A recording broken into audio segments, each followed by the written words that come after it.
wabarakatuh.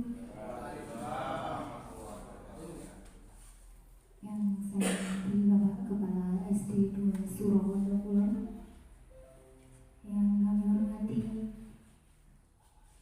pemateri dari diseminasi modul 1.4 budaya positif, yang saya hormati rekan-rekan guru SD Negeri 2 Surowondo Kulon. Pertama-tama marilah kita panjatkan rasa puji syukur kehadirat Allah Subhanahu wa Ta'ala yang telah melimpahkan rahmat-Nya sehingga pada pertemuan pagi ini kita dapat bertemu dalam acara diseminasi modul 1.4 budaya positif. Tak lupa selawat serta salam kita Tuhan junjungan kita Nabi Agung Muhammad Sallallahu Alaihi Wasallam yang kita tunggu syafaatnya yaumul kiamat. Selamat datang kepada narasumber pemateri diseminasi modul 1.4 budaya positif, implementasi keyakinan kelas dalam menanamkan budaya positif di kelas dan di sekolah. Bapak Ahmadi SPD dari SD Negeri 2 Surowondo Kulon, CGB Angkatan ke-8 Kabupaten Kendal. Perkenalkan, nama saya Dianingsih. Di sini saya sebagai tugas moderator dalam diseminasi modul 1.4. Sebelum acara dimulai, kepada waktu penyampaian materi, dimohon untuk Bapak Kepala Sekolah dari SD Negeri 2 Surowondo Kulon untuk menyampaikan dua patah kata. Monggo Bapak Kepala SD 2 Surowondo Kulon dipersilakan.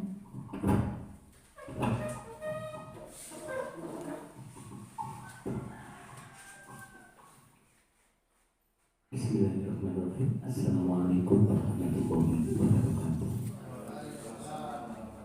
A'udzubillahi minasyaitonir rajim. Bismillahirrahmanirrahim. Asyhadu an la ilaha illallah wa asyhadu anna Muhammadan abduhu wa rasuluh. La haula wa la quwwata illa billahil aliyyil azim. Amma ba'du. Kepada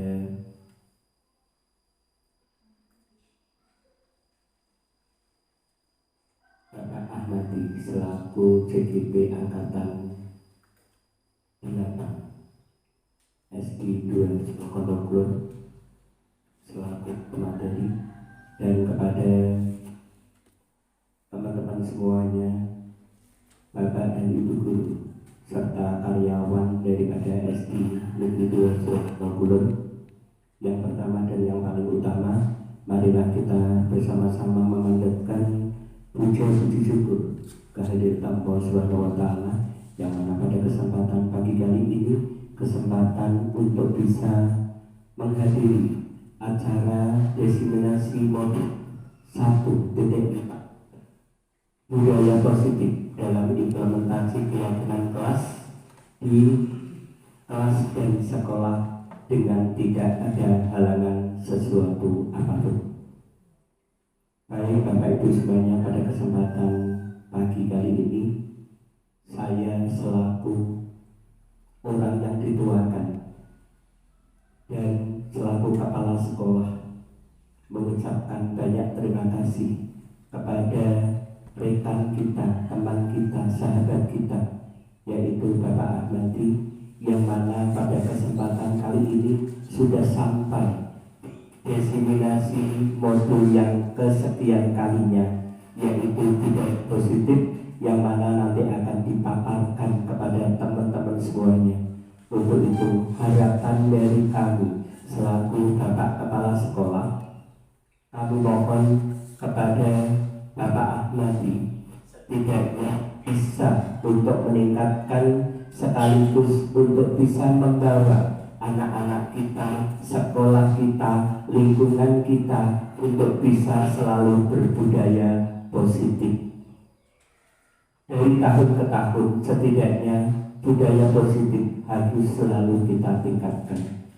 Dan kepada teman-teman setidaknya untuk bisa mendukung dari program apa yang akan disampaikan oleh Bapak JPK kita, yaitu Bapak Ahmadi, di dalam desiminasi budaya positif. Harapan saya yang ketiga, agar di dalam penyampaian nanti setidaknya Bapak serta Ibu Guru untuk bisa melaksanakan budaya positif yang ada di lingkungan SD kita tercinta.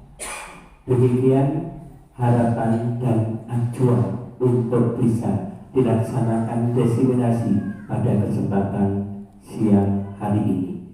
Wassalamualaikum warahmatullahi wabarakatuh.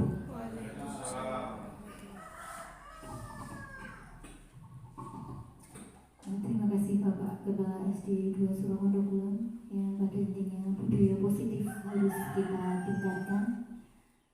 Bapak Ibu hadirin yang saya hormati, baiklah kita berada di acara inti, yaitu acara yang kita tunggu, acara penyampaian desiminasi modul 1.4 budaya positif oleh Bapak Ahmadi SPD. Kepada pemateri Bapak Ahmadi SPD, kami persilahkan.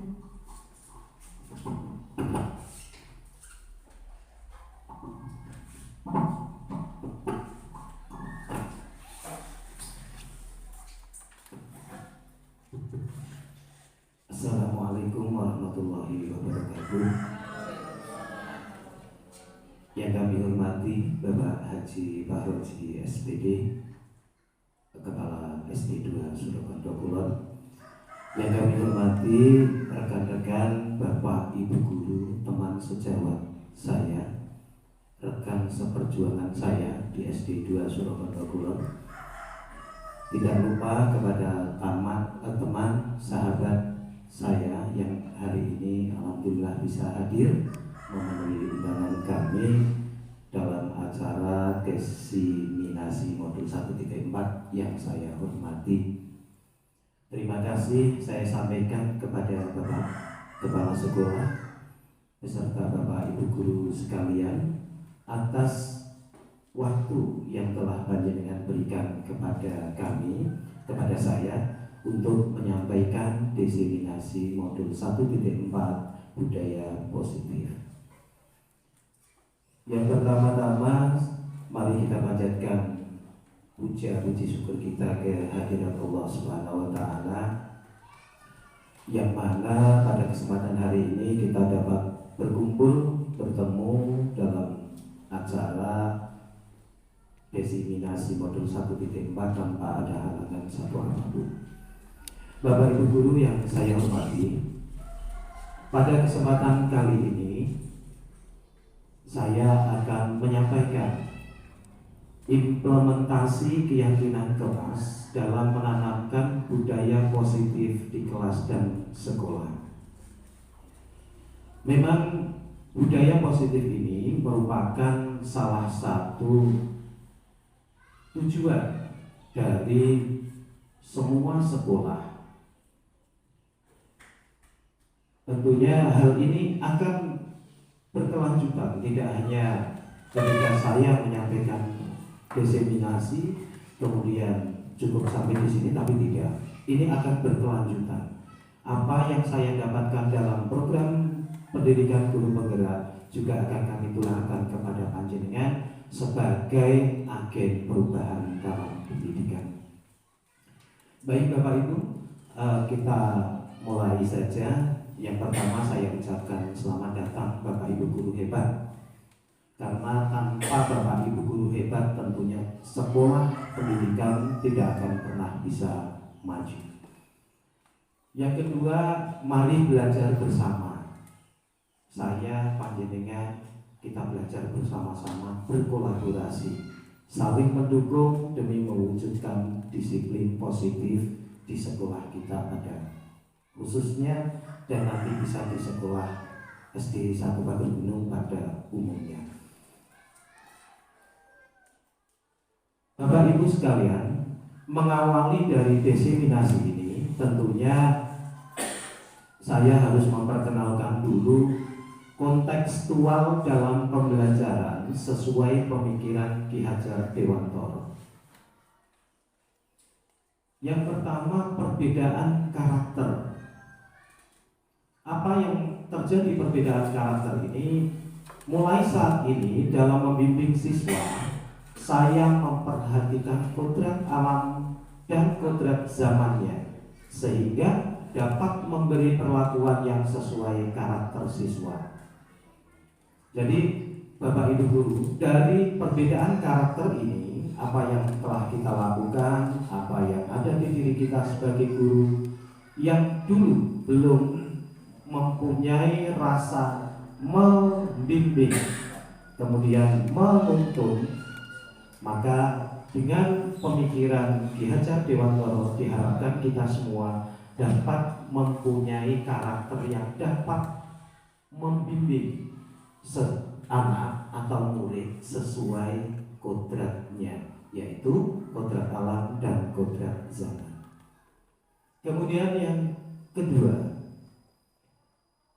kita sebagai guru tentunya harus juga, atau sebagai pendidik, kita diumpamakan sebagai seorang petani. Siswa adalah benih. Jika pada saat menyemai benih dilakukan dengan baik, kemudian dirawat dengan maksimal, maka akan mendapatkan hasil yang sesuai kita harapkan. Jadi anak itu adalah bibit, sedangkan kita petani. Jadi anak mau dibikin bagus, mau dibikin apa, itu adalah tergantung petani, tergantung kita. Kita bisa merawatnya dengan baik, kita bisa memupuknya dengan baik, maka bibit tersebut akan baik. Kemudian apalagi yang harus kita sesuaikan dengan pemikiran Ki Hajar Dewantoro adalah budi pekerti. Meneruskan pembiasaan budaya positif setiap pagi, ini adalah bentuk dari penanaman budi pekerti. Apa yang kita tanamkan? Ada religius, nasionalisme, kemudian ada gotong royong dan lain sebagainya. Banyak budi pekerti yang harus kita tanamkan kepada anak-anak, kita berikan, kita tuntunkan kepada mereka, sehingga nantinya akan membentuk kesadaran siswa dan pentingnya penanaman karakter dalam kehidupan sehari-hari. Kemudian tidak lupa juga kita harus memberikan pelayanan yang menyenangkan kepada peserta didik kita.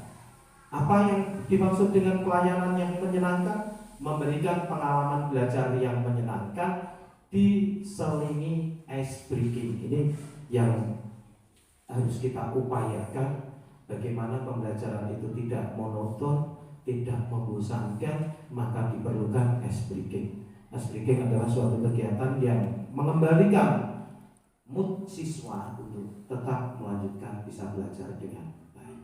Kemudian mudah menerima apa yang disampaikan kita sebagai pendidik. Saya ambil kutipan Ki Hajar Dewantoro, setiap orang menjadi guru, setiap rumah menjadi sekolah. Artinya pembelajaran itu bisa dilakukan dimanapun dan siapapun bisa menjadi seorang guru. Kemudian pada modul 1.4 ini, apa yang akan saya sampaikan? Yang pertama adalah kebutuhan dasar manusia. Kita harus mengetahui ternyata kebutuhan dasar manusia itu juga perlu untuk kita pahami, sehingga nantinya kita bisa mengambil langkah yang tepat dalam menghadapi suatu permasalahan. Yang kedua, disiplin dan nilai-nilai kebajikan. Yang ketiga, 5 posisi kontrol. Yang keempat, restitusi. Yang kelima, keyakinan kelas. Kita mulai satu persatu. Yang pertama dari 5 kebutuhan dasar manusia. Bapak Ibu guru bisa perhatikan 5 dasar kebutuhan manusia. Kebutuhan dasar manusia yang pertama atau yang paling utama adalah bertahan hidup. Semua manusia dalam usahanya di dunia ini tujuan yang utama adalah bertahan hidup. Kemudian bertahan hidup juga akan menumbuhkan kebutuhan yang lain, seperti kebutuhan kasih sayang dan rasa diterima, penguasaan, kebebasan, dan kesenangan. Jadi, 5 kebutuhan dasar manusia ini merupakan pedoman kita sebagai guru. Bagaimana kita bisa memberikan 5 kebutuhan dasar tersebut kepada murid kita di sekolah. Tentunya kalau kita mengingat diri kita yang kemarin, yang lusa, yang tahun kemarin, tentunya akan banyak yang kita rasakan. Bertahan hidup jelas kita bisa memberikan. Anak-anak di sini kita jaga, kita tungguin, kita beri mereka waktu untuk istirahat, untuk makan. Tetapi apakah kebutuhan yang lain itu sudah dapat kita berikan? Kebutuhan kesenangan. Jangan-jangan nanti murid di sekolah kita merasa tertekan. Aku ki wedi nek Pak mangan sekolah, seneni Pak Ahmadi begitu. Galak ini. Artinya mereka itu sudah tidak nyaman. Jangankan kesenangan, kebebasan aja tidak mereka dapatkan. Pak Metu dipendeliki mau dongeng kapur tulis melayang ke kepala. Artinya mereka kayak di penjara. Maka dari itu kita sebagai guru harus bagaimana kita bisa mengupayakan 5 kebutuhan dasar ini tercukupi bagi putra putri kita atau murid kita. Kemudian yang berikutnya, apa yang terlintas dalam pikiran kita saat mendengar kata disiplin? Ada yang mau menjawab? Kalau mendengar kata disiplin, apa yang terlintas dalam pikiran kita? Tepat waktu. Ada lagi? Yang terlintas saja. Disiplin. Taat pada aturan. Mungkin ada lagi yang terlintas, yang terpikirkan. Kita lihat dari jawaban Bu Ari, Butun, sebenarnya boleh-boleh saja terlintas apapun ya, karena memang yang terlintas itu. Kemudian apakah disiplin itu? Disiplin adalah rasa taat dan rasa patuh serta tanggung jawab terhadap apa yang dilakukannya karena tindakan yang didasari pada nilai-nilai kebajikan universal. Tapi kalau kita lihat ya Bapak Ibu sekalian, anak-anak mungkin akan cenderung merengut kalau mendengar ayo disiplin itu mesti kesana ini maksa gitu. Mengatakan itu ini, itu ngono, ini itu seneni. Ini yang akan terlintas di anak-anak kita. Tetapi bagaimana nantinya kita bisa membangkitkan rasa taat dan rasa patuh serta tanggung jawab ini tumbuh dari dalam diri mereka. Nanti kita akan mengupayakan itu terjadi di sekolah kita sehingga nantinya akan tercipta disiplin yang positif. Disiplin menurut Bapak Pendidikan kita Ki Hajar Dewantoro menyatakan bahwa di mana ada kemerdekaan, disitulah harus ada disiplin yang kuat. Sungguh pun disiplin itu bersifat self-disiplin, yaitu kita sendiri yang mewajibkan kita dengan sekeras-kerasnya.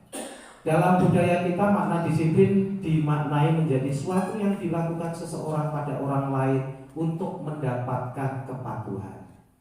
Kita cenderung menghubungkan kata disiplin dengan ketidaknyamanan, yang sebenarnya disiplin itu harus dilakukan dari motivasi intrinsik. Ini kita sadur dari pemikiran Ki Hajar Dewantoro pada cetakan kelima tahun 2013 halaman 470. Apa saja nilai-nilai kebajikan? Jadi untuk menanamkan disiplin itu sebenarnya tujuannya untuk kita mendapatkan nilai-nilai kebajikan. Ini yang akan menjadi tujuan kita di sekolah. Kalau boleh saya bertanya, apa saja nilai kebajikan? Pak Pugu, mungkin Pak, jangan ngalamun. Satu saja Pak Pugu, nilai kebajikan apa yang kira-kira bisa kita upayakan begitu?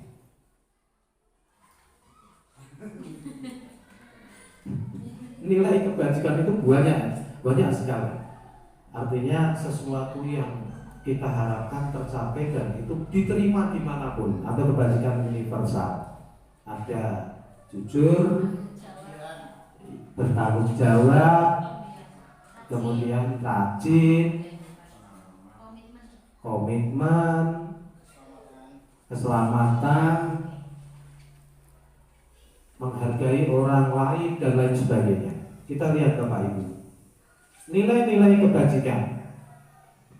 Sikap murid, toleransi, berarti menjaga saling menghargai, kemudian memberikan kesempatan kepada teman kita untuk melakukan sesuatu, itu bagian dari toleransi. Rasa hormat, murid kita ketika ketemu dengan Bapak Ibu guru tahu apa yang harus dilakukan, tidak harus muluk-muluk Bapak Ibu, tetapi paling tidak menegur, senyum, itu sudah merupakan pembentukan rasa hormat. Integritas, mandiri, menghargai, empati, keingintahuan, kreativitas, kerjasama, percaya diri, dan komitmen. Ini hanya beberapa contoh nilai-nilai kebajikan.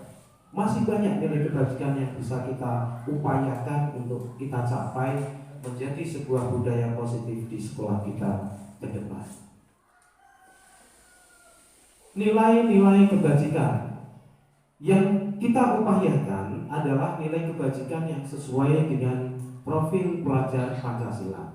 Tentunya Bapak Ibu guru masih ingat dengan pertemuan kita di pertandingan individu kedua, di mana kita sudah mulai merancang karsa perubahan, di mana sekolah kita mempunyai tujuan baru melalui visi untuk ke depan.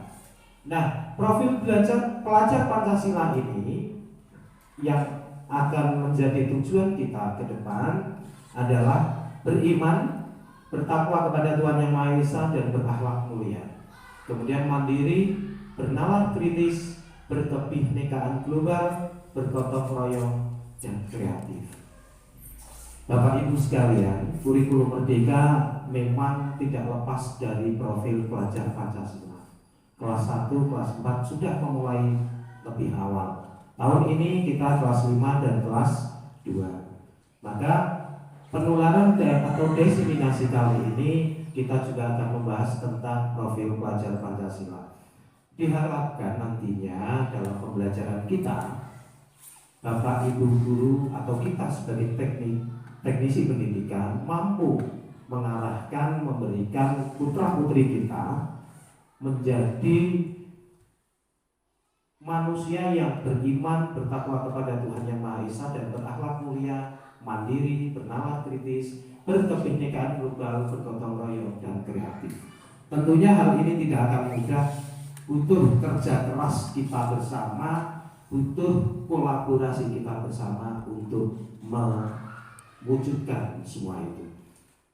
Bapak Ibu guru yang saya hormati, kita masuk ke 5 posisi kontrol. Saya paling suka kalau membahas ini, karena dari sini itu sebenarnya saya mulai mengenal pendidikan guru penggerak itu mulai tertampar, mulai terpukul, dan mulai introspeksi diri itu mulai di sini Bapak Ibu. Jadi 5 posisi kontrol kita sebagai guru itu ada 5 posisi. Yang pertama itu posisi penghukum. Yang kedua, posisi pembuat merasa bersalah. Yang ketiga, posisi kontrol sebagai teman. Yang keempat, posisi kontrol kita sebagai pemantau.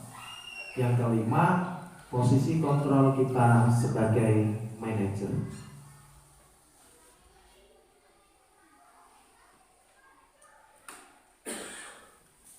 Kemudian dari 5 posisi kontrol itu, apa posisi kontrol yang pernah dilakukan? Apa kegiatannya? Kita lihat satu persatu, kita kupas. Penghukum. Guru dengan posisi kontrol penghukum ini mempunyai ciri-ciri sebagai berikut.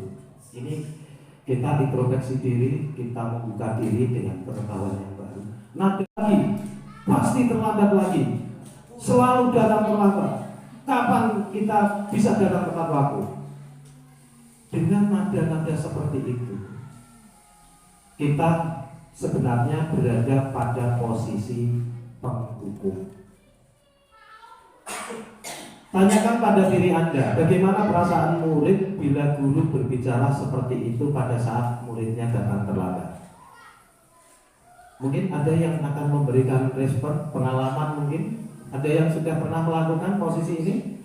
Kalau saya posisinya di sini Bapak Ibu, saya sering sekali seperti ini.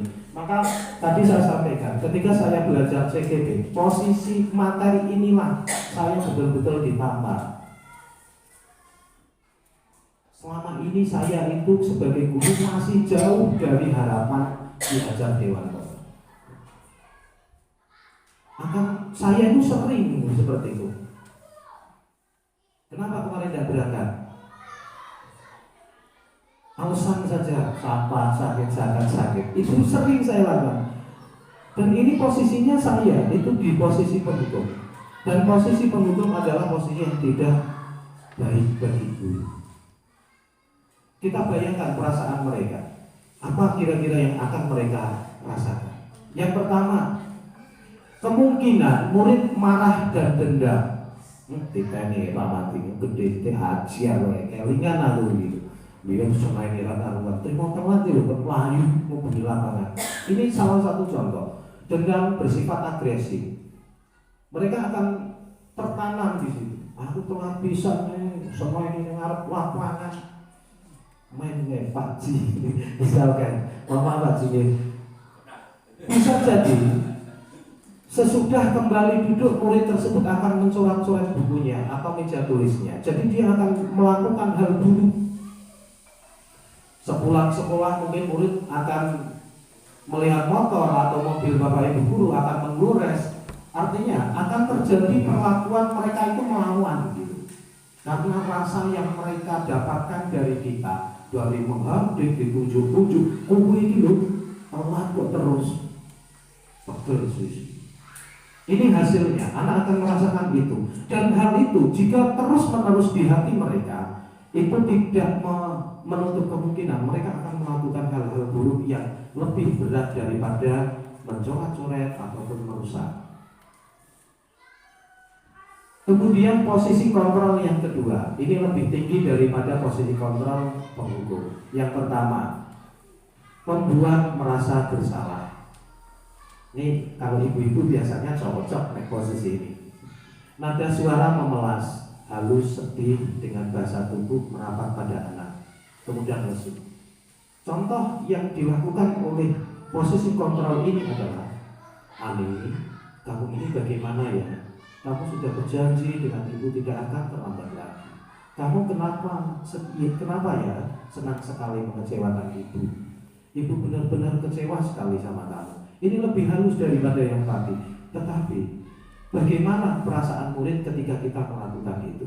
Mungkin kita merasa wah pas yang ini. Aturannya ini tapi muridnya kerosok. Tapi kita lihat hasil, murid akan merasa bersalah. Bersalah telah mengecewakan ibu dan bapak gurunya. Murid akan merasa menjadi orang yang gagal dan tidak sanggup membahagiakan orang lain. Kadang-kala sikap seperti ini lebih berbahaya dari sikap penghukum. Malah lebih berbahaya Bapak Ibu, karena emosi akan tertanam rapat di dalam. Murid menahan perasaan, murid tertekan seperti inilah yang tiba-tiba bisa meletus amarahnya dan bisa menyakiti diri sendiri ataupun orang lain. Kemudian posisi kontrol yang ketiga, yaitu sebagai teman. Posisi kontrol sebagai teman, ini Bapak Ibu Guru menempatkan posisi kita kepada anak itu dekat. Kemudian mata, senyum itu ceria kepada anak. Ani, ayolah, bagaimana sih kamu? Kemarin kamu sudah janji ke ibu kan? Kenapa terlambat lagi? Sambil tertawanya. Ya sudah, tidak apa-apa, duduk dulu di sana, nanti Bu Guru bantu. Sambil senyum dan lain sebagainya. Ini contoh pengucapan yang bisa dilakukan oleh Bapak Ibu Guru pada posisi kontrol sebagai teman. Pada posisi ini, apa yang anak-anak rasakan? Murid akan merasa senang dan akrab dengan guru. Wah, cocok nih kalau Pak Dan curhat bisa. Cocok pokoknya. Dampak positifnya dan dampak negatifnya itu tergantung dari Bapak Ibu Guru. Bila ada masalah, anak-anak akan mengandalkan Bapak Ibu Guru. Misalkan mengerjakan tugas kurang mampu, Pak Dan mesti BDI gitu. Padahal Pak Dan biasanya bilangnya tenang, kalau Pak Dan nyantai gitu. Karena posisi Pak Dan sebagai teman gitu. Jadi anak-anak itu selalu mengacu ke Pak Dan. Kalau PR cari Pak Dan, ada masalah cari Pak Dan gitu. Akibat lain adalah si murid ini kurang mandiri nantinya. Jadi merasa terbantu dengan adanya, merasa teman dengan Pak Karim, teman gitu, minta bantuan Pak Karim gitu. Ngelem Pak, dilem Pak gitu. Karena Pak Karim posisi sebagai teman, akhirnya dilem itu. Karena posisi teman itu mau membantu permasalahan yang dihadapi murid. Tapi dampaknya yang perlu kita sadari, anak itu tidak akan memperoleh kemandirian. Ya. Kemudian posisi pemantau. Posisi pemantau ini melakukan sesuatu, kita sebagai guru melakukan sesuatu itu berdasarkan bukti, kemudian aturan dan lain sebagainya. Contoh, Adi, tahukah kamu jam berapa kita mulai? Misalkan Adi ini terlambat begitu. Tahu Bu, kamu terlambat 15 menit. Apakah kamu sudah mengerti konsekuensi yang harus dilakukan bila terlambat? Paham Bu, saya harus tinggal kelas pada jam istirahat nanti dan mengerjakan tugas ketertinggalan saya. Ya benar, nanti pada saat jam istirahat kamu harus tinggal di kelas untuk menyelesaikan tugas yang tertinggal tadi. Saya tunggu. Jadi dia berdasarkan data, dia terlambat berapa menit dicatat. Biasanya posisi ini adalah guru piket. Itu kalau di luar sekolah dasar. Kalau kita di SD 2 Sukamana memang tidak ada guru piket. Artinya mungkin setiap bel kita sudah masuk kelas. Nah, anak-anak yang datang ketika kita sudah masuk kelas baru kita tahu, oh terlambatnya sekian menit. Jadi posisi pemantau adalah mengingatkan anak dengan konsekuensi yang ada. Apa dampak yang akan terjadi pada anak-anak atau murid kita? Hasilnya yang pertama, murid memang memahami konsekuensi yang harus dijalankan karena telah melanggar salah satu peraturan sekolah. Guru tidak menunjukkan suatu emosi yang berlebihan. Nggak perlu sampai ngamuk, nggak perlu sampai muncul ke meja dan lain sebagainya. Menjadi marah kemudian membuat merasa murid itu berbuat salah itu tidak akan dilakukan pada posisi itu. Murid tetap dibuat tidak nyaman, Bapak Ibu. Sebenarnya murid itu tetap tidak nyaman. Karena apa? Mereka harus tinggal di kelas pada jam istirahat. Ketika mereka harusnya istirahat, jajan, mereka masih harus di kelas untuk menyelesaikan tugasnya. Jadi anak itu merasa tidak nyaman. Nah, kemudian posisi yang paling ideal kita lihat adalah posisi manajer. Posisi manajer ini guru akan bertanya, menanyakan sesuatu kepada murid ini sifatnya tulus. tidak perlu marah, tidak perlu bersuara tinggi, apalagi menunjuk-nunjuk jari ke murid, berkaca pinggang, menengkelek ya Bapak Ibu ya, kemudian bersikap yang lain itu tidak perlu. Tidak juga dengan bersendal gurau, dengan guyon, cekikikan itu juga tidak pada posisi ini. Tapi apa yang akan kita hasilkan? Posisi manajer ini akan mengembalikan tanggung jawab pada murid untuk mencari jalan keluar dari permasalahannya. Tentunya dengan bimbingan kita semua, Bapak Ibu Guru. Nah, dalam bagian ini Bapak Ibu Guru bisa melihat 5 posisi kontrol. Di sini ada motivasi, identitas gagal, identitas berhasil atau sukses, dan identitas berhasil sukses dalam kontrol diri. Kita bisa lihat Bapak Ibu. Yang pertama, guru berbuat. Posisi penghukum, guru ini akan menghardik, menunjuk-nunjuk, menyakiti, menyindir. Gue mendaki pancen gasi, padahal kawan. Ini posisi kita sebagai penghukum. Ini biasa saya lakukan Bapak Ibu. Maka sekali lagi saya sampaikan, ketika saya mempelajari ini sebenarnya saya mulai isi. Kenapa saya tahu hal ini baru sekarang? Mungkin karena basic saya bukan seperti Pak Ji, Butun yang dulu basicnya SPG dengan pembelajaran pendidikan guru yang lebih matang, sedangkan basic saya dari SMA kemudian kuliah di keguruan juga tidak melalui SPG ya Bapak Ibu. Karena saya yakin kalau SPG itu matang untuk pendidikan ini. Jadi betul-betul tertampar di sini. Kemudian guru berbuat, ketika posisi kita berada pada membuat merasa bersalah, maka dia akan selalu mengucapkan begini Bapak Ibu, seharusnya tuh kamu gini. Ibu kecewa loh sama kamu, jam segini baru nyampe kelas. Ini posisi kita pada membuat orang merasa bersalah. Sedangkan pada posisi teman, tentunya kita akan membuatkan alasan untuk muridnya. Ya wis, apa-apa kamu masuk saja. Nanti bu guru saya ngomong kamu telatnya alasannya apa. Kemudian posisi pemantau, menghitung dan menghukum. Kamu telat 15 menit, hukumanmu adalah berdiri misalkan di sudut kelas selama jam istirahat misalkan. Ini posisi pemantau. Sedangkan posisi manajer ini mengajukan pertanyaan. Kenapa kamu terlambat? Atau mengatakan apakah kamu ada masalah sampai saat ini baru datang? Itu adalah posisi manajer. Nanti kita akan bahas lebih lanjut di slide berikutnya. Kemudian guru berkata, pada posisi penghukum ini guru akan selalu berkata, kalau kamu tidak melakukannya, awas ya, selalu dengan ancaman.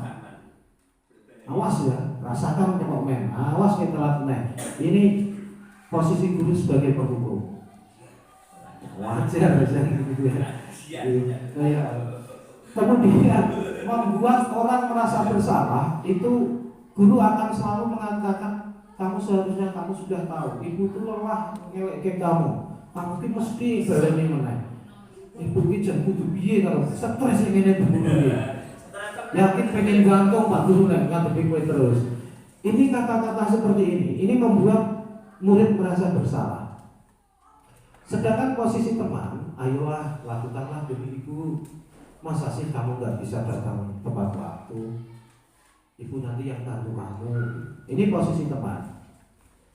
Kalau posisi pemantau, guru pasti akan mengacu ke peraturan. Peraturannya apa? Jam berapa? Itu pemantau. Sedangkan untuk posisi manajer, guru itu akan mengatakan apa yang kita yakini, apa yang kamu yakini. Yakin untuk apa Bapak Ibu? Yakin untuk melakukan datang tepat waktu. Itu kita menanyakan ke dia. Jadi nanti dia itu akan berpikir, saya itu yakinnya apa, sampai mau datang tepat waktu. Kemudian hasil untuk penghukum akan menjadi, anak akan menjadi pemberontak, menyalahkan orang lain, dan dia akan sering berbohong.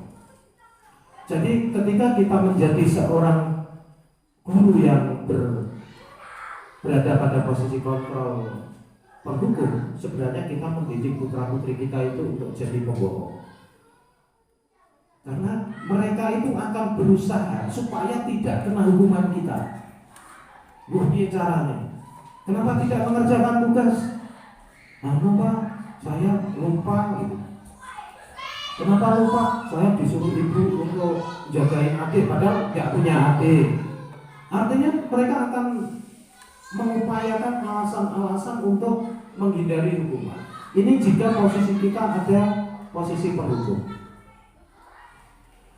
Kemudian ketika berada di posisi membuat orang merasa bersalah, ini murid akan meletakkan guru di dalam dunia berkualitas, atau hasilnya murid akan menyembunyikan, menyangkal telah berbohong. Tidak Bu, saya tidak berbohong. Ini hasilnya. Kemudian untuk kaitan dengan dunia berkualitas nanti akan saya terangkan setelah kita sampai kepada posisi manajer sebagai posisi yang paling ideal. Nah, kemudian dari 5 posisi kontrol ini Bapak Ibu, sebenarnya kita itu ingin mengarah kepada ini, kaitan dengan dunia berkualitas. Jadi anak-anak itu butuh dunia yang berkualitas bagi mereka. Apa toh? Bagaimana lebih kita bisa menciptakan itu, dan apa yang dimaksud dengan dunia berkualitas? Murid meletakkan dirinya sebagai individu yang positif dalam dunia yang berkualitas. Berkualitas itu baik, sesuai dengan lingkungan, sesuai dengan kebutuhan masyarakat. Itu dunia yang berkualitas. Bapak Ibu sekalian, mari kita merefleksikan diri kita. Apa yang kita refleksikan? Ada di posisi kontrol manakah kita saat ini? Silakan Bapak Ibu pikirkan sejenak. Kemudian kita bisa sharing. Kalau saya tadi mengatakan posisi kontrol saya dulu sebelum mengenal ini memang di posisi penghukum, posisi terjelek sebagai seorang pendidik. Mungkin ada yang mau menyampaikan posisi kontrolnya? Pak Tata.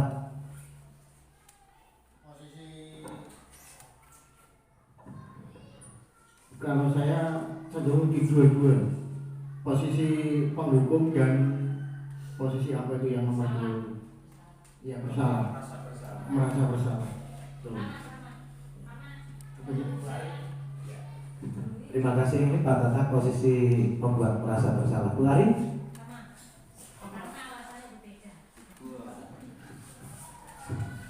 Terima kasih karena saya diberi kesempatan untuk ngomong, walaupun tidak dikasih kesempatan tetap ngomong. Sama sependapat dengan Pak Tata, kalau saya itu di tipikal penghukum dan pembuat merasa bersalah, karena kadang itu emosional seorang guru bisa ditahan dan tidak. Itu karena mungkin kita punya problem di belakang, juga bisa mengakibatkan tidak bisa terkontrol dengan baik, mengakibatkan nada bicara kita juga akan berubah-ubah. Ya mungkin pada fase yang akan datang juga menggunakan teman atau bahkan manajer. Tapi yang saya alami pribadi, saya cenderung lebih sering menggunakan angka 1 dan 2. Walaupun mungkin tidak menutup kemungkinan 5 itu saya lakukan semuanya, tapi kembali lagi ke diri yang terkontrol itu. Terima kasih. Wah, saya jadi tahu ini kepala sekolahnya. Ya, terima kasih. Nah, dari beri tepuk tangan dulu. Bapak Ibu, pada posisi ini sebenarnya kita melalui semua tahapan. Saya yakin posisi manajer itu posisi yang paling sulit untuk diterapkan. Dan saya yakin ketika kita jujur dengan diri kita, sebenarnya kita itu masih berada di belum manajer lah. Saya kira ya. Karena posisi manajer itu paling ideal. Kalau kita sudah bisa sampai manajer, posisi kontrol kita manajer, saya yakin tidak akan terjadi yang pertama, anak takut untuk sekolah, anak takut kepada guru, anak lebih kreatif, mandiri dan luar biasa. Tetapi Bapak Ibu, tidak ada yang terlambat. Kita boleh selalu belajar dan belajar. Termasuk juga pada hari ini kita belajar memposisikan diri kita. Mungkin katakan tadi posisi penghukum dan pembuat rasa bersalah dua hari juga sama.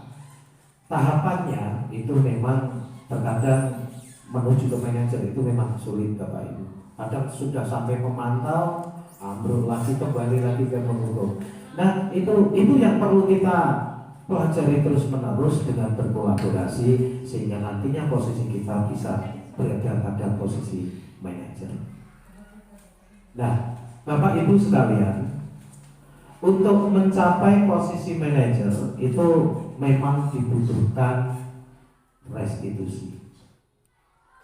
Restitusi itu apa toh? Restitusi itu adalah proses menciptakan kondisi bagi murid untuk memperbaiki kesalahan mereka, sehingga mereka bisa kembali pada kelompok mereka dengan karakter yang lebih kuat.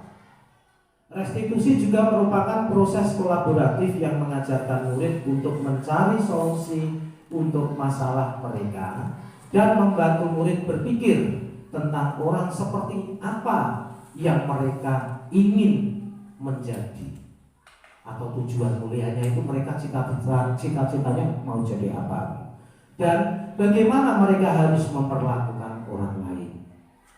Ini merupakan langkah yang harus kita lakukan ketika kita mengharapkan pada posisi manajer.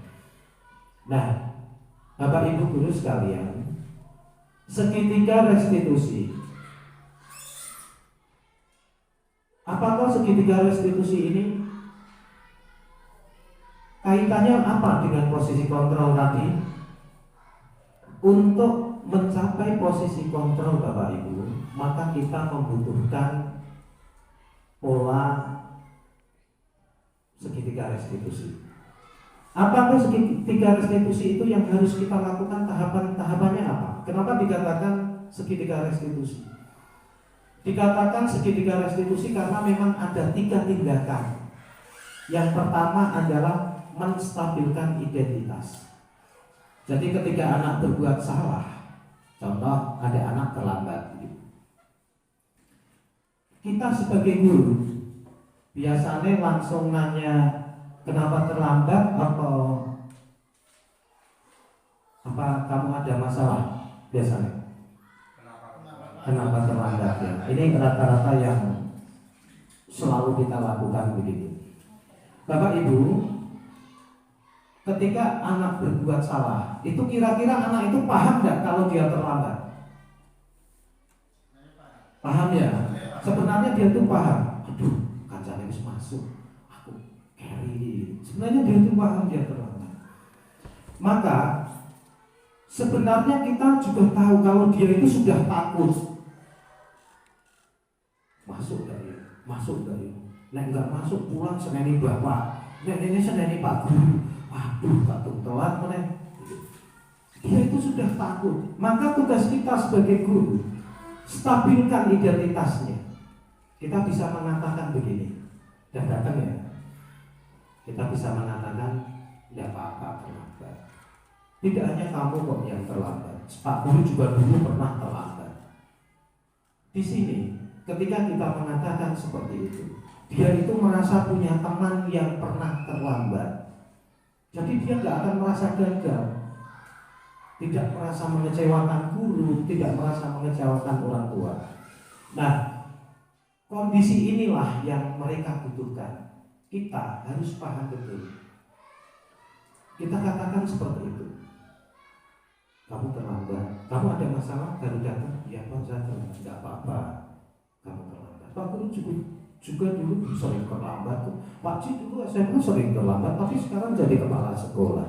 Artinya anak itu akan kembali muncul lagi di sininya. Oh iya, wong lagi orang hancur semuanya.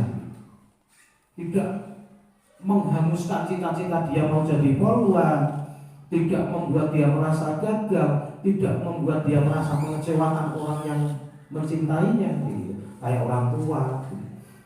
Jadi posisi inilah kita, pinter-pinter kita stabilkan identitasnya. Kemudian setelah stabilkan, maka yang kedua adalah kita tanya alasannya. Kita tanya alasan kenapa Pak Wargi terlambat. Ini kalau Pak Guru Pak Wargi itu sering itu kena tuh. Pak Wargi itu akan sering kena. Pak Wargi apa ada masalah dan nyampe di sekolah, ya soalnya ada gitu ya. Maaf. Kesianan gitu. Ini pada tahapan kita memvalidasi tindakan Bapak Ibu. Jadi Pak Wargi itu mengakui kalau dia salah, tetapi Pak Wargi juga punya kesempatan untuk mengutarakan aku terlambat tuh karena tadi keluar tetangga saya meninggal tuh. Bangunnya jam 5 kan itu kita sing onyo-onyo gitu. Ini bukan sifat dari manajer. Jadi kita tidak membangkitkan motivasi anak untuk mencari masalahnya apa, cara mengatasinya bagaimana, tapi kita yang menunjukkan bahwa ini ojo ceki ya Pak, nanti isu gitu, nanti kawanan. Itu bukan posisi manajer gitu. Tapi kita tanya, kita gali kenapa bisa seperti itu dan kira-kira apa yang bisa dilakukan untuk menutupi itu. Kemudian Bapak Ibu sekalian, menstabilkan identitas ini tadi sudah saya bahas sedikit. Kita bisa menggunakan kata-kata diantaranya berbuat salah itu tidak apa-apa. Tidak hanya kamu kok yang pernah salah, Pak Guru juga pernah gitu. Malah lebih banyak gitu. Bu Guru aja sering terlambat gitu. Tidak ada manusia yang sempurna. Saya juga pernah melakukan kesalahan seperti itu. Kita bisa menyelesaikan ini.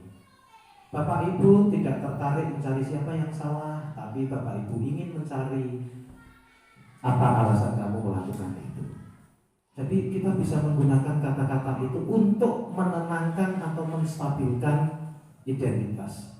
Jadi identitas itu perasaan anak yang datang hadir ketika anak tersebut melakukan kesalahan.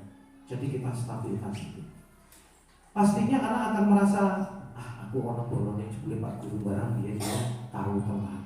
Apa meneh Pak Karim telat seminggu pindu bisa dijongkok. Senin Jumat mesti telat. Karena mobilnya nggak ada, angkutannya nggak ada. Ini contoh saja. Kita berikan seperti itu pada anak. Saya yakin anak itu merasa aku orang temennya. Ada juga orang yang salah. Ternyata Pak Karim telat juga jadi guru. Berarti aku telat bisa jadi polisi kan? Akan membangkitkan rasa itu. Kalau nggak boleh telat terus Pak jadi opo harus jatuh mereka. Model tentara telat. Jadi apa boleh? Poluan model ini harus mati mereka. Kita membunuh perasaan mereka. Sebenarnya secara tidak langsung kita itu banyak meracuni anak-anak kita. Baik dari perkataan kita, kemudian dari cara kita. Itu sebenarnya kita itu melakukan killing in the spot pada mereka, membunuh motivasi. Kemudian Bapak Ibu sekalian, validasi tindakan kita bisa melakukan ini. Padahal kamu bisa loh melakukan yang lebih baik daripada ini. Pak Guru tahu loh kamu bisa datang lebih awal. Kamu pasti punya alasan kenapa kamu terlambat dan lain sebagainya. Ini dialog kita dengan murid kita yang bermasalah. Mungkin ketika Senin upacara tidak bawa topi. Kalau saya dulu belum mengenal ini pas kenal. Besok gue helm mau kecapingan gue. saking pegel. Hari tadi ya, pegel dengan situasi lagi dongkol, muridnya upacara, ora nganggo kopi, nganggo sabuk, wis diuntal, langsung dikeremus-keremus. Nah, ini yang perlu kita belajar dan belajar terus. Betul, Bapak Ibu. Petani kuwi, ya. Kalau kita lihat filosofi Ki Hajar Dewantara kita petani, anak itu bibit. Kalau lihat bibitnya mentekel, ngerumel, cilik, ya ojo dibubut bunga, tapi piye carane, apa dipupuk, apa kurang air gitu. Jadi kita yang introspeksi itu petaninya. Jangan wah nampak saya kan ada emosi gitu kan. Wah, kriminal berdoni kabeh. Dirinya kabeh lebar. Tidak akan mungkin terjadi kita mendapatkan hasil yang baik. Maka sebenarnya Pak Tani inilah yang berperan sangat luar biasa menjadikan bibit-bibit kita itu mau seperti apa. Kemudian menanyakan keyakinan, apa yang kita percayai. Anak-anak percaya apa?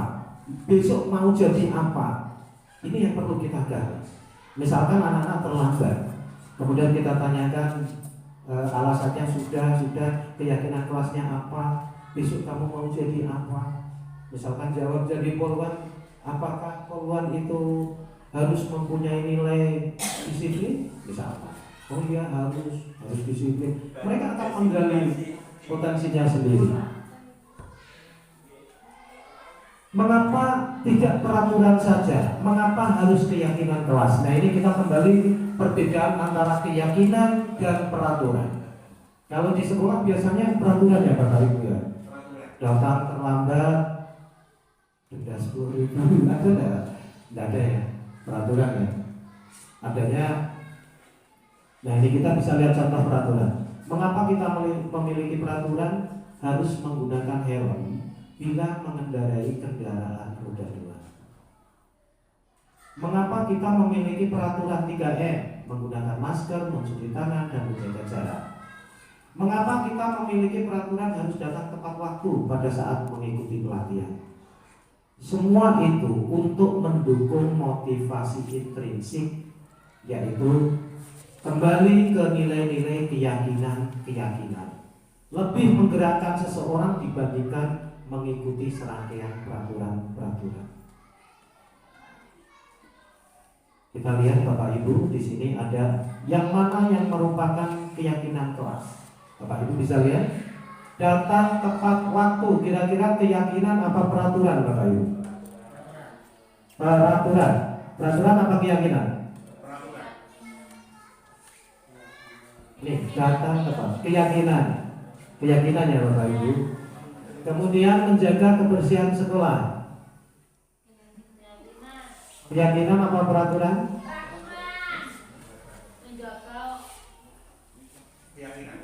Keyakinan. Kita lihat ya, berdoa, aktif dalam pembelajaran. Keyakinan bukan? Ini berdoa sebelum dan sesudah kegiatan. Peraturan apa keyakinan? Keyakinan. Aktif dalam pembelajaran? Keyakinan. Kemudian kita lihat yang di sini Bapak Ibu. Kami guru dan murid yang saling menyayangi. Peraturan apa keyakinan? Kesepakatan di sini ya, tulisannya kesepakatan. Kesepakatan itu adalah sesuatu yang akan dilakukan dan sudah disepakati antara guru dan murid untuk bersama-sama dilakukan. Nah, Bapak Ibu, kegiatan pendalaman keyakinan kelas. Di sini ada nilai yang akan kita angkat, yaitu hormat. Dalam nilai ini kita bisa jabarkan ada yang terlihat, terdengar, dan berperilaku. Misalkan kelas saya itu mempunyai keyakinan kelas, nilainya adalah hormat. Maka kita bisa yang terlihat, anak-anak atau kita semua berempati terhadap perasaan orang lain. Kemudian memegang barang milik orang lain hanya dengan izinnya. Ini yang terlihat. Jadi anak-anak kalau melakukan ini itu berarti sudah mulai menunjukkan nilai hormat. Yang terdengar ketika mengatakan sesuatu, maka menggunakan kata tolong, permisi, bolehkah, ini adalah bentuk dari rasa hormat. Kemudian berperilakunya, tersenyum ramah, memberikan salam hormat, berjabat tangan, dan lain sebagainya. Ini beberapa contoh nilai yang ingin digali dalam sebuah keyakinan di kelas. Bapak Ibu, peraturan dan keyakinan kelas. Kita bisa melihat perbedaannya.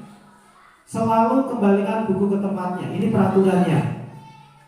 Peraturan yang ada di kelas kita misalkan. Ini taruhlah misalkan di kelas 5 peraturannya ini. Selalu kembalikan buku ke tempatnya. Kelas saya itu yakin kalau akan ada nilai tanggung jawab. Jadi anak-anak itu akan bertanggung jawab untuk melakukan ini, mengembalikan buku pada tempatnya. Kemudian kita buat peraturan, dilarang mengganggu orang lain. Keyakinan kelas kita apa? Menghormati orang lain. Kemudian hadir di sekolah 5 menit sebelum pembelajaran dimulai. Keyakinan kelas yang akan kita angkat apa? Disiplin dan berkomitmen. Ini tujuan dari kita. Contoh peraturan kelasnya seperti itu. Nah, Bapak Ibu sekalian, kalau kita melihat ini peraturan kelas, ini sebagai yang ada di paling bawah, ini peraturan kelas. Mungkin bisa diterapkan di semua kelas. Kelas 4 sudah punya begitu ya, punya kelas 1. Kelas 4 Budian juga sudah, kelas 5 punya saya sudah, Lari sudah, oke sudah. Mungkin bisa dilanjut di kelas 3 Butuh dan kelas 6 Pak Wadi ke depan. Kita buat peraturan kelasnya, kita ciptakan keyakinan kelasnya sehingga akan membentuk lingkungan positif, sehingga nantinya diharapkan menjadi budaya positif yang ada di SD 2 Surakarta. Nah, keyakinan kelas, kita bahas keyakinan kelas. Apa atau keyakinan kelas itu? Keyakinan kelas itu adalah nilai-nilai kebajikan yang diyakini, yang akan dicapai di kelas itu. Contoh keyakinan punyanya kelas 5. Berdoa sebelum dan sesudah pembelajaran. Nilainya adalah nilai bertakwa pada Tuhan Yang Maha Esa yang akan kita ciptakan di kelas 5. Kemudian bekerja sama menjaga kebersihan kelas, peduli dengan kesehatan. Ini keyakinan kelasnya, nilainya adalah kesehatan. Kemudian gotong royong, menghargai dan membantu teman. Ini nilai yang akan kita capai di kelas 5, yaitu nilai saling menghargai dan menghormati. Kemudian Bapak Ibu bisa ditambahkan yang ini, menjaga dan merawat barang milik pribadi dan orang lain. Kenapa keyakinan kelas 5 ada ini? Yang pertama, anak-anak itu cenderung terkadang nek minjam ini tidak bilang Bapak Ibu. Nyeleh kadang ora beleke, kadang dirusak. Nyeleh tip X ngene iki yo disai, enggak bali. Kadang pagi berangkat bawa pewarna 10, pulang tinggal 5. Yang 5 dipinjam temannya tapi enggak pulang. Jadi kita membuat keyakinan kelas ini bahwa siapapun itu mampu menjaga dan merawat barang milik pribadi maupun orang lain. Jika pinjam ya wajib merawatnya, wajib mengembalikan. Ini keyakinan kelas 5 tahun 2023-2024. Kemudian Bapak Ibu, contoh penanganan kasus. Bapak Ibu bisa melihat di situ suatu kejadian saat istirahat di kelas 5 yang merupakan kelas Pak Ahmad. Seorang murid bernama Nadia menemui Pak Ahmad yang kebetulan sedang berada di depan kelas. Nadia melaporkan bahwa penggaris dan perautnya dibanting sampai pecah oleh Reva. Kemudian Pak Ahmad meminta Nadia memanggilkan Reva yang sedang bermain bersama teman-temannya di samping kelas untuk menemui Pak Ahmad di taman baca di depan kelas. Kemudian dialognya seperti ini Bapak Ibu.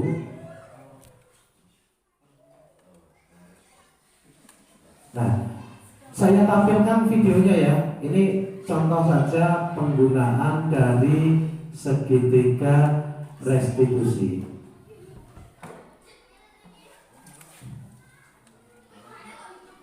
Monggo Bapak Ibu kalau disambi ngantuk ya Bapak Ibu ya.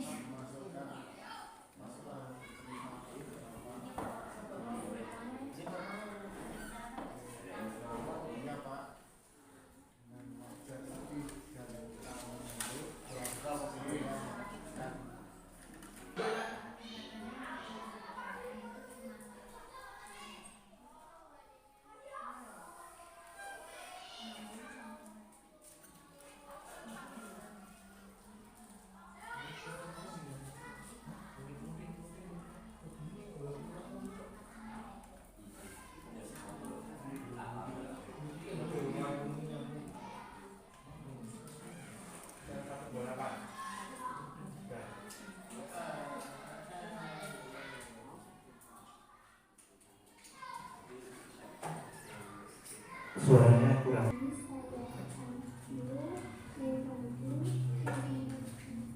Mengapa Reva melakukan apa kenapa?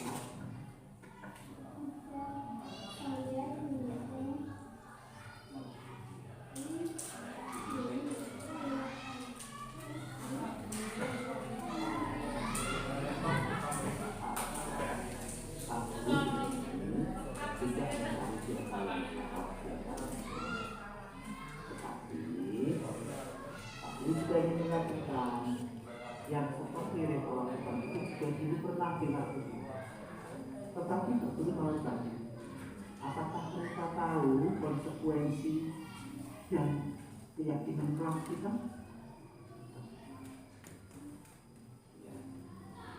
Keyakinan kelas kita yang apa yang belum bisa kita lakukan?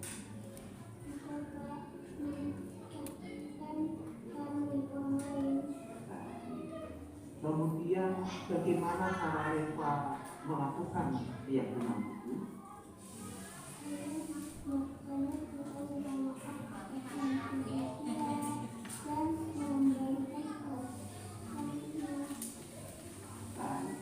Luar biasa. Reva tahu apa yang harus dilakukan dan aku yakin, aku menghargai usaha Reva untuk memperbaiki diri luar biasa. Aku juga yakin bahwa anak yang pintar dan terpandung itu silakan setelah ini Reva bisa kembali istirahat.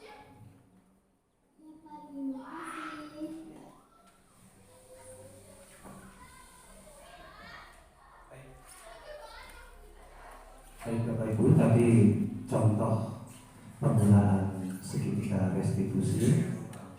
Jadi ketika kita menemukan anak yang menghadapi masalah, itu masalah kita itu karena kita berhubungan dengan anak-anak, kadang di kelas nakal, kadang. Maka sebagai guru yang baik pada posisi manajer, memang kita diharapkan mampu mengarahkan anak-anak didik kita, murid-murid kita untuk menemukan permasalahannya apa, kemudian dapat mencari solusinya.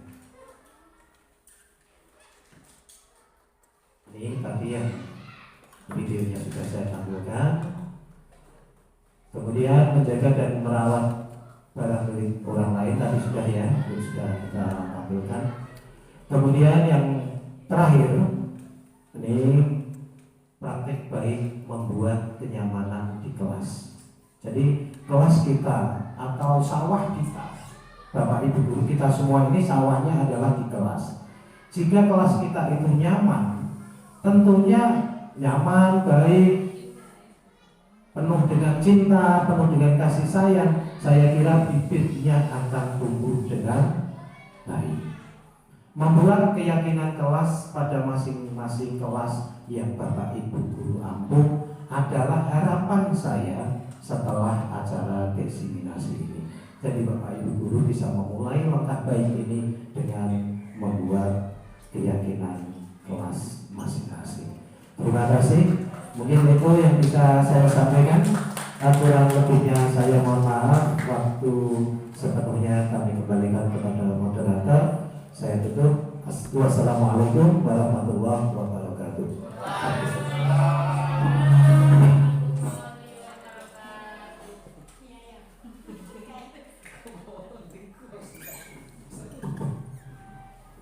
Ucapan terima kasih kepada pemateri yang telah disampaikan oleh Bapak Ahmadi SPD.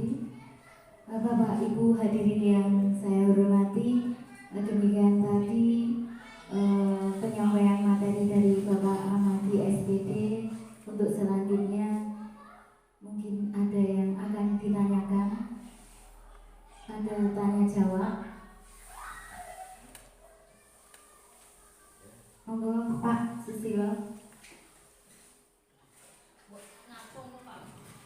Bisa menunjukkan jari, sebut namanya Pak. Dipersilahkan kepada Bapak. Saya cuma mau menanyakan, kayaknya tidak semua masalah itu terjadi pada siswa. Yang kemarin saya di sekolah saya yaitu pada waktu mau tryout, malah anak itu diajak untuk ikut nanam jagung sama orang tuanya. Terus bagaimana kita dalam menyikapi itu? Apa kita itu langsung ke siswa atau kita menemui orang tua? Terima kasih.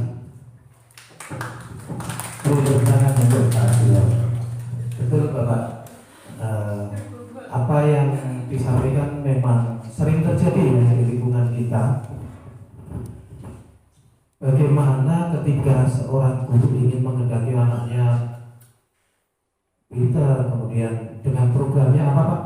Tryout ya, malah diajak orang tuanya mana jagung, artinya dia nggak berangkat tryout malah. Nah, dalam hal ini kenapa kita perlu berkolaborasi dengan sesama teknisi pendidikan, berkolaborasi juga dengan orang tua. Perlunya penyampaian itu memang gunanya di sini.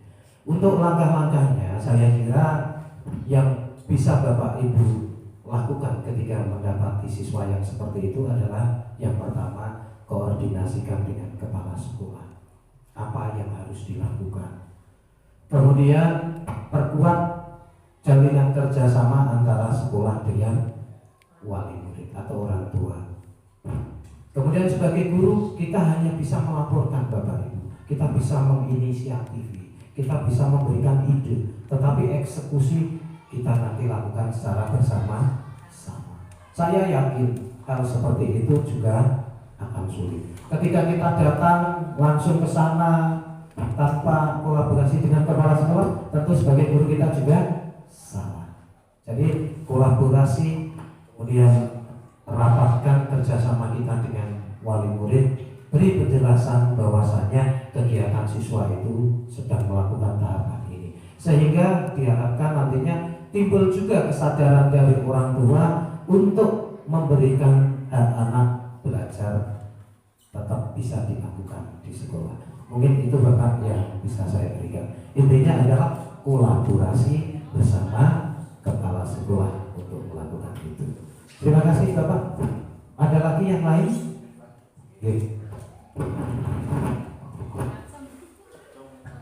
Terima kasih waktu yang telah diberikan kepada saya.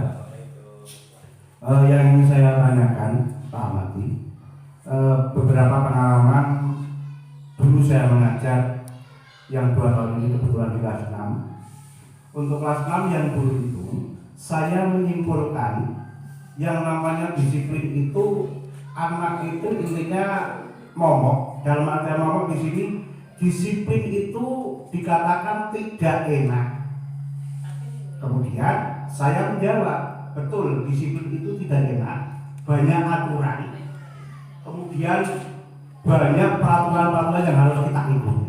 Tetapi tanda kutip, kalau kita tidak berdisiplin berarti kan tidak enak. Saya mengatakan seperti itu.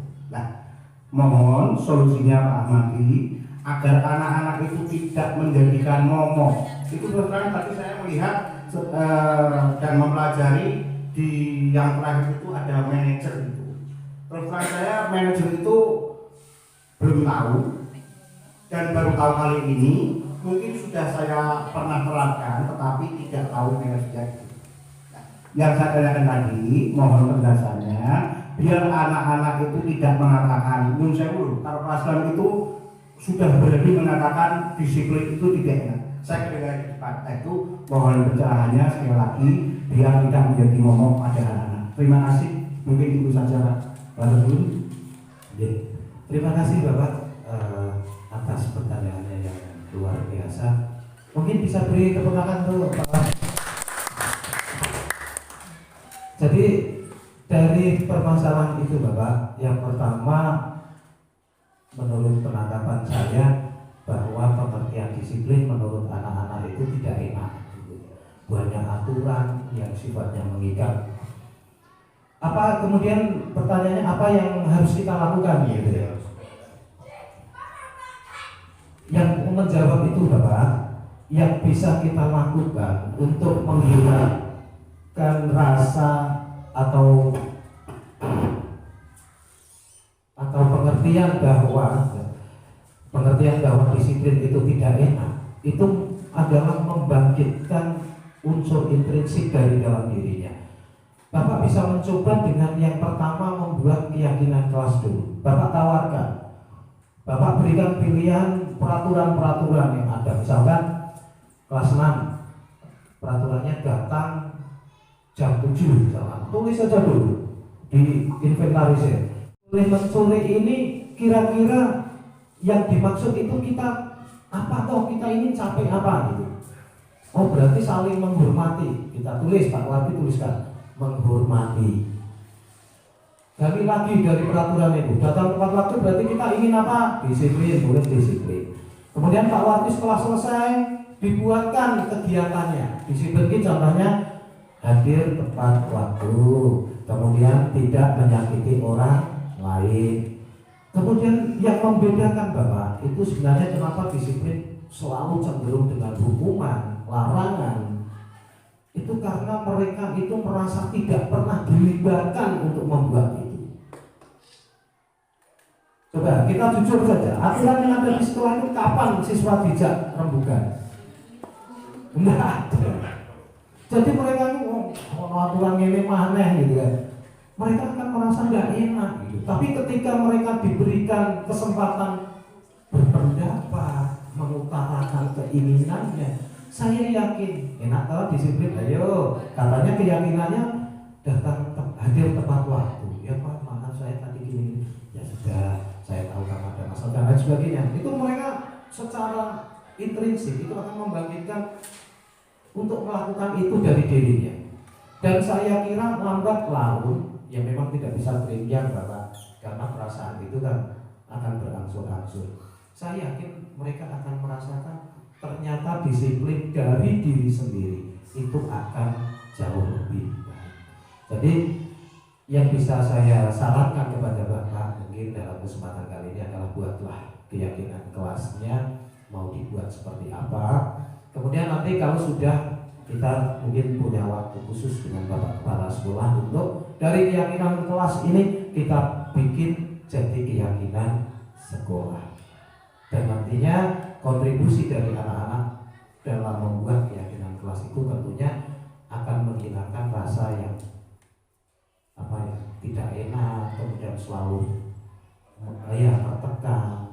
Ini rawleh, ngomong rawleh, ngobrol rawleh, bukan rawleh, kabeh rawleh. Itu karena memang keyakinannya belum pernah kita buat bersama mereka. Tapi selama kita sudah menciptakan keyakinan kelas, saya yakin rasa itu berangsur-angsur. Mungkin itu Bapak yang bisa saya jawab. sudah puas atau masih butuh lagi, masih ganjel? Karena saya yakin saya tidak bisa memuaskan panjenengan karena kita masih dalam tahap berlatih. Mungkin ada lagi Bapak? Sudah ya Pak ya. Jadi sambil dilibatkan anak kita untuk menciptakan sebuah keyakinan, itu langkah terbaik.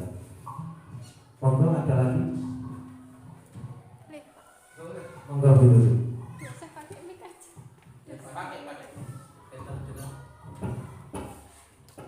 Ya, terima kasih.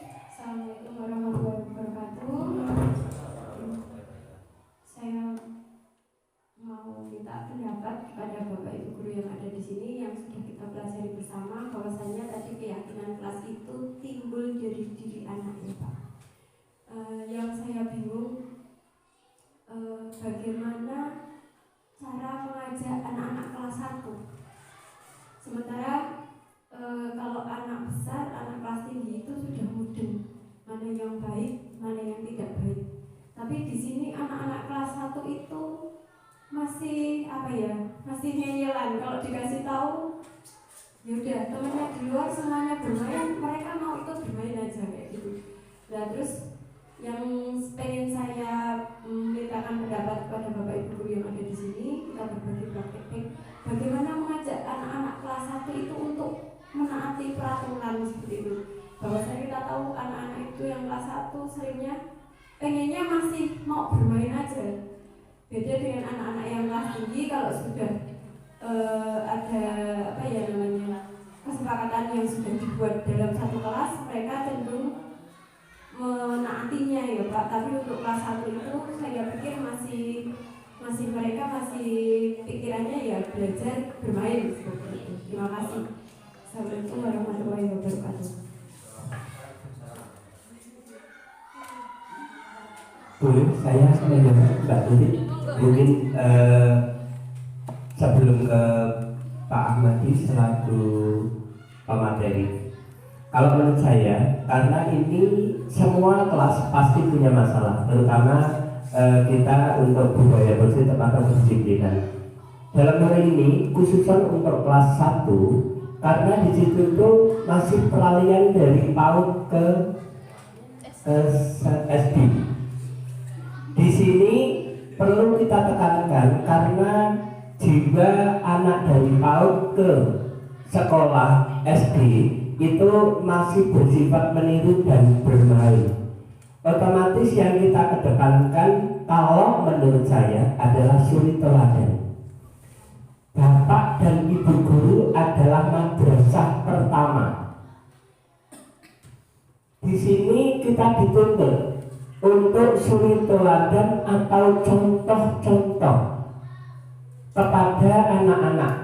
Mungkin kita perlu untuk bengak-bengok, tetapi sebanyak-banyaknya bengak-bengok itu tadi kalau tidak ada implementasi contoh atau suri teladan, menurut saya sama juga bohong.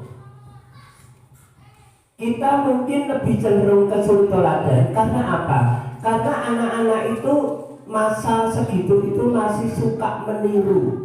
Usia emas yang atau otak-otak emas yang ada di situ itu, kalau misalnya Bu Tuti guru kelas 1 pada saat jam-jam dari jam 7 sampai dengan jam 9 itu memang harus mendampingi anak, itu kita minimaliskan untuk pergi ke kantor. Kalau tidak perlu sekali, itu kan berarti sudah memberikan contoh. Bu guru saja di sini selalu mendampingi saya. Saya kalau mau apa-apa itu ada bu guru, sehingga dia nyaman, gitu loh.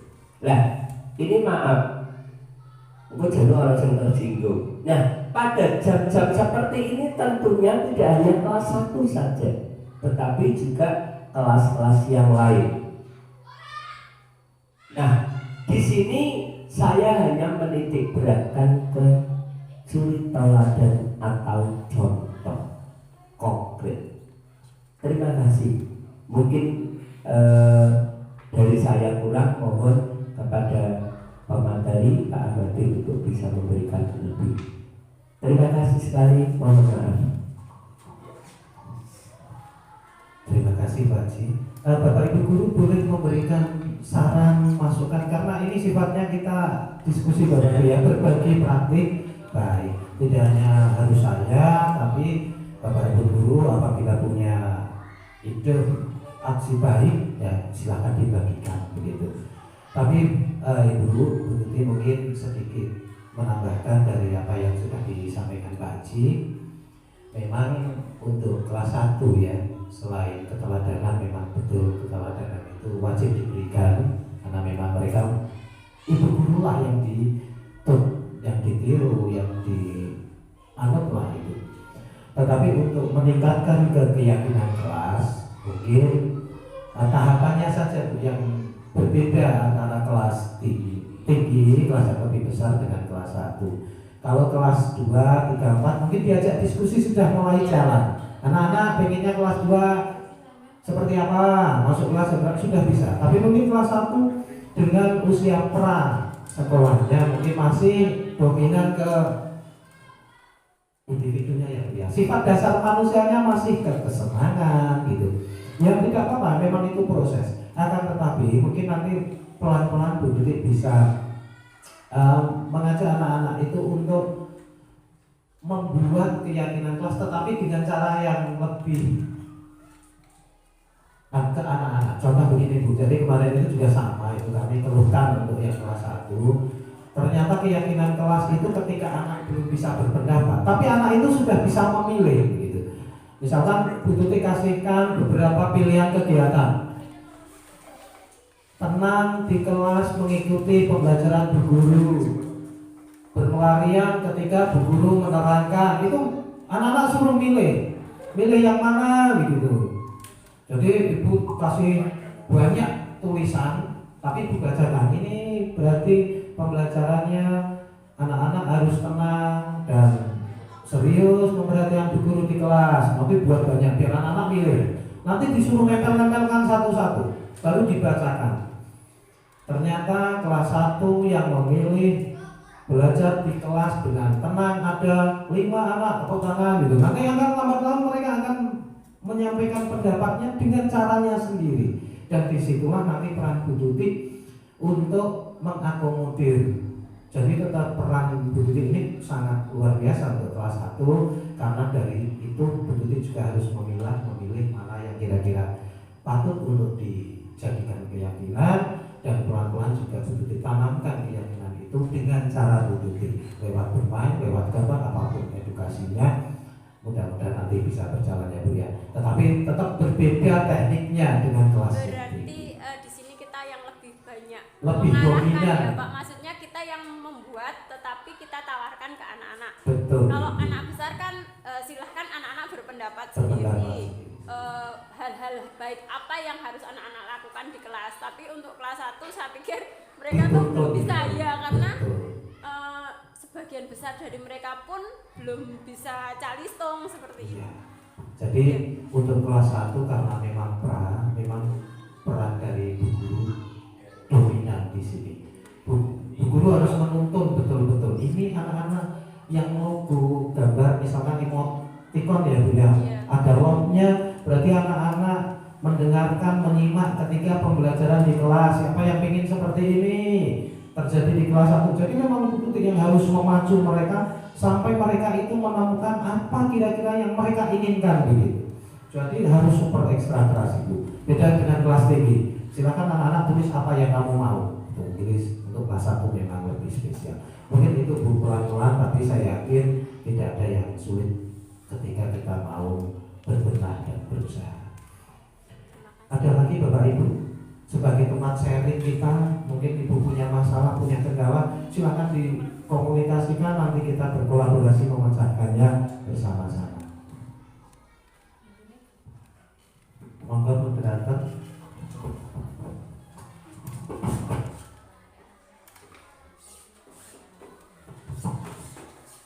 Monggo Bapak Ibu, ada yang mau disampaikan lagi? Kalau tidak ada pertanyaan lagi, untuk acara diseminasi kali ini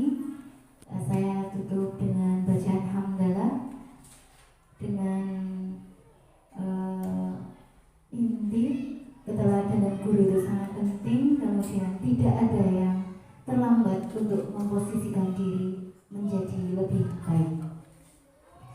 Demikian tadi saya tutup dengan bacaan hamdalah, kemudian tepuk tangan untuk kita semua. Alhamdulillahirabbil alamin.